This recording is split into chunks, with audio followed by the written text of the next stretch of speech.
Well, life sentence is punishment and retribution. But you see, I can understand how the victims' families feel. Don't get me wrong. I understand completely. But we cannot base our punishment system on revenge. For me, that is something that we shouldn't do. And don't forget, the best reason for why you shouldn't have the death penalty is it's irreversible. And there are many cases where mistakes have been made. That is the best reason why we should do away with the death penalty. So whilst I understand how the family feels, they must be assured that 30 years in prison is also punishment. In fact, it's probably worse. And I think if once you put the reasons out there, surveys have been done. As you say, you think it's 50-50. But once you start explaining to people and telling them that mistakes have been made, they back down from that position, So sometimes education is the best way forward.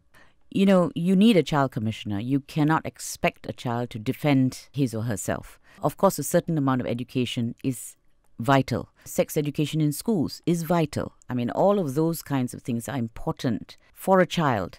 But expecting them necessarily to defend themselves may not be a very viable option. I think the best thing to do is to have a child commissioner. And as far as child marriage, again, it's a no-brainer for me. Yeah. No-brainer for most people. Yeah. And honestly, the enactment still hasn't happened. I don't know why. It's not a difficult enactment or a difficult section to enact. And look, I think we have to be very clear. We have sexual offences against children. Under that, grooming and so on is not permissible. It is a crime.